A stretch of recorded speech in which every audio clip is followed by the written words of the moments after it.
रोहित शर्मा ने जिस एफर्टलेस अंदाज में जिंदगी भर क्रिकेट खेली, उसी शांति और सरलता से उन्होंने क्रिकेट को अलविदा कहा। हां जी, कप्तान बनने की ख्वाहिश थी, लेकिन जब मैनेजमेंट को महसूस हुआ कि रोहित को कप्तान बनाना सही नहीं है, तो उन्होंने अपने कैप को संभाल कर रख दिया और कहा कि याद रखिएगा, एक साथी और भी था, अब कहानी किसी और के नाम। रोहित शर्मा ने टेस्ट क्रिकेट से संन्यास लेने का ऐलान किया है और एक फैन के रूप में हम उनके योगदान का धन्यवाद करना चाहेंगे। बॉर्डर गावस्कर सीरीज अक्सर खिलाड़ियों के रिटायरमेंट का कारण बनती है।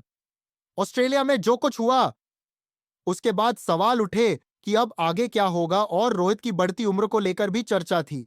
लेकिन जब रोहित को इसका एहसास हुआ, तो उन्होंने पूरे सम्मान और शांति के साथ टेस्ट क्रिकेट से विदा ली, अपने इंस्टाग्राम पर स्टोरी शेयर की और रिटायरमेंट की जानकारी दी। रोहित शर्मा T20 से पहले ही संन्यास ले चुके हैं, हालांकि वनडे फॉर्मेट में वह अभी भी खेलते रहेंगे। टेस्ट कप्तानी से जुड़ी खबरें आई थीं कि उन्हें हटाया जाएगा और इसी के बाद उन्होंने यह फैसला लिया। अब जब रोहित ने रिटायरमेंट ले ली है, तो बहस शुरू हो गई है कि आखिर इसकी वजह क्या हो सकती है, क्योंकि इंग्लैंड की सीरीज अभी सिर पर है और उससे पहले रिटायरमेंट का फैसला क्यों लिया गया। तो कई कारण हैं। मुख्य कारण यह है कि चयनकर्ता रोहित को आगे बढ़ने का मन बना चुके थे, कप्तान के रूप में उन्हें नहीं देख रहे थे, और शायद सिर्फ एक दिवसीय मैचों के बाद टीम में उनकी जगह नहीं बनती, इसलिए शायद उन्होंने अपने रास्ते अलग कर लिए।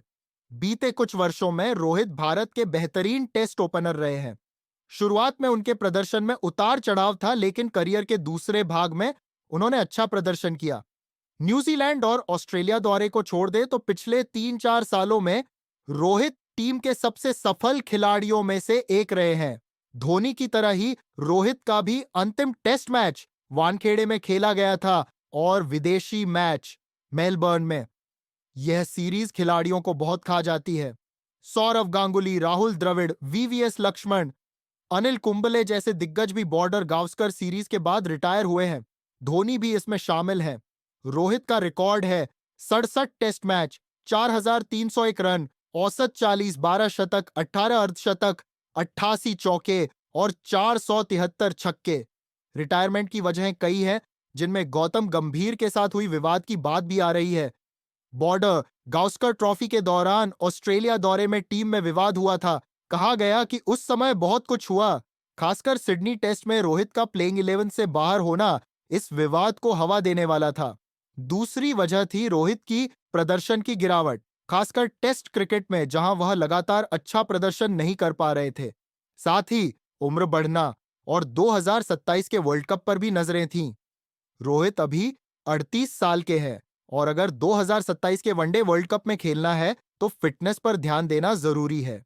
उनका यह रिटायरमेंट बीसीसीआई की सहमति से हो सकता है, ताकि वह टेस्ट क्रिकेट को अलविदा कह सके और भविष्य में 2027 पर ध्यान केंद्रित कर सके। तब तक वह लगभग 40 साल हो जाएंगे। क्या वह उस उम्र में फिट होकर खेल पाएंगे, यह देखा जाना बाकी है। प्रदर्शन के आधार पर ही फैसले होंगे।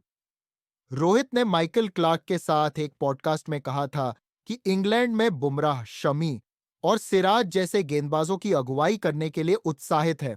वह चाहते थे कि जब तक नई पीढ़ी आए तब तक वह जारी रखे, लेकिन ऐसा नहीं हो पाया, उन्हें हटा दिया गया। कप्तान कौन बनेगा यह अभी तय नहीं है, लेकिन संभव है कि शुभमन गिल को कप्तानी दी जाए। हालांकि गिल का प्रदर्शन भी टेस्ट क्रिकेट में बहुत खास नहीं रहा है, फिर भी वह फिलहाल सबसे उपयुक्त विकल्प लगते हैं। श्रेयस अय्यर भी एक अच्छा नाम था, लेकिन वह टेस्ट टीम से बाहर है।